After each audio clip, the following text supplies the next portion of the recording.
আসসালামু আলাইকুম। ক্রিয়েশন বা রুকসানা চ্যানেলে আপনাদের স্বাগত।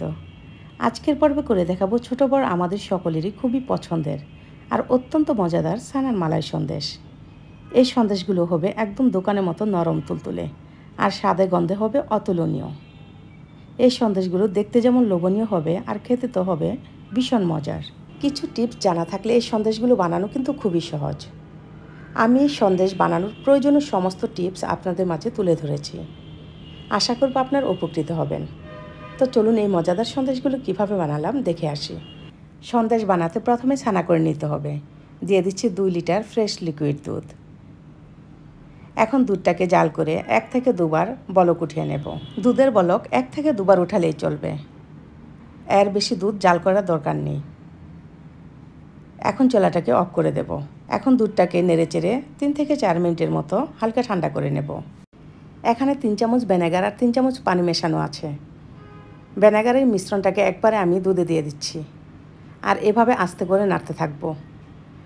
যখন ছানার পানিটা কিছুটা আলাদা হয়ে যাবে তখন একটু ছানা হাতে নিয়ে দেখব। যদি ছানাটা গলে না যায় তখনই সঙ্গে সঙ্গে আমি ছানাটাকে ছেঁকে নেব। এখন ছানাটাকে নর্মাল পানি দিয়ে ধুয়ে নেব যাতে করে ভিনেগারের স্মেল না থাকে। তারপর ছানাটাকে এভাবে পেঁচিয়ে পানি ঝরাতে রেখে দেব 1 ঘন্টার জন্য। এখন সন্দেশ বানানোর জন্য মালাইটা করে নেব। দিয়ে দিচ্ছি 1 লিটার লিকুইড দুধ। তারপর দুধে বলক আসলে এখানে আমি 3 চামচ গুঁড়া দুধ আর হাফ কাপ চিনি দিয়ে দেব। এখন চিনি আর গুঁড়া দুধটাকে ভালো করে নেড়েচেড়ে মিশিয়ে নেব। তারপর চুলাটাকে মিডিয়াম লো ফ্লেমে দিয়ে রাখব দুধ কিছুটা ঘন হওয়ার জন্য।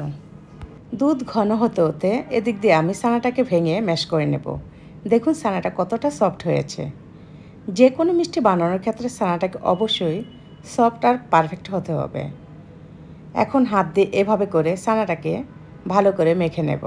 এই তো ছানাটাকে এরকম করে মেখে নিয়েছি। দুধটা যখন ঘন হয়ে অর্ধেক হয়ে যাবে তখনই ছানাটাকে দুধে দিয়ে দেব। এখন ছানাটাকে দুধের সাথে একটু সময় নিয়ে ভালো করে নেড়েচেড়ে মিশিয়ে নেব। এখন চুলাটাকে মিডিয়াম ফ্লেমে দিয়ে চুলার সামনে থেকে অনবরত নাড়তে হবে যাতে করে তলানিতে লেগে না যায়। আপনারা চাইলে এখানে এলাচি গুঁড়া দিতে পারেন, কিন্তু এলাচি গুঁড়া ছাড়াও ছানার যে অরিজিনাল স্মেল আছে সেটার কারণে কিন্তু সন্দেশগুলো বেশি মজার হয়, তাই এখানে এলাচি গুঁড়া দিলাম না। কিছুক্ষণ পর পানিটা শুকিয়ে যখন প্যানের গা ছেড়ে দেবে তখনই চুলাটাকে বন্ধ করে দেব। এখন সন্দেশগুলোকে নামিয়ে নেব। এখানে আমি স্কোয়ার শেপের একটি মল্ড নিয়েছি আর মল্ডের উপরে বেকিং পেপার দিয়েছি। এখন সন্দেশগুলোকে মল্ডে দিয়ে দেব আর গরম থাকা অবস্থায় স্প্যাচুলা দিয়ে এরকম করে ভালোভাবে সমান করে নিতে হবে। সন্দেশগুলো সমান করে নেওয়ার পর এখন এই মলটাকে 2 ঘন্টার জন্য নর্মাল ফ্রিজে রেখে দেব সেট হওয়ার জন্য। 2 ঘন্টা পর যখন সন্দেশগুলো ভালোভাবে সেট হয়ে যাবে তখনই সন্দেশগুলোকে নামিয়ে নেব আর সন্দেশগুলোকে স্কোয়ার শেপে বরফির মতো করে কেটে নেব।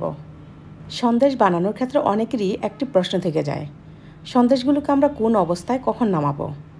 মালাইতে যখন আমরা ছানাটা দেব এর কিছুক্ষণ পর পানিটা শুকিয়ে যখন সন্দেশগুলো প্যানের গা ছেড়ে দেবে তখনই সঙ্গে সঙ্গে সন্দেশগুলোকে নামিয়ে নিতে হবে, নয়তো সন্দেশগুলো স্টিকি হয়ে যাবে। আর সন্দেশগুলোকে গরম গরম অবস্থায় সেট করে নিতে হবে। আশা করব আপনারা বুঝতে পেরেছেন। সন্দেশটা দেখুন মাশাআল্লাহ, দোকানের থেকেও কোনো অংশে কম না। সন্দেশের উপরে এখন আমি কিছু পেস্তা বাদাম দিয়ে দিলাম। আমি আশা করব আমার সমস্ত টিপস আর রেসিপি যদি আপনারা ফলো করেন তাহলে দোকানের মতো একদম নরম তুলতুলে পারফেক্ট ছানার মালাই সন্দেশ ঘরেই তৈরি করতে পারবেন। এখন আমি আপনাদেরকে একটি সন্দেশ কেটে দেখাচ্ছি। দেখুন সন্দেশটা কতটা নরম তুলতুলে হয়েছে। তো সবাই ভালো থাকবেন, নিরাপদে থাকবেন। আসসালামু আলাইকুম।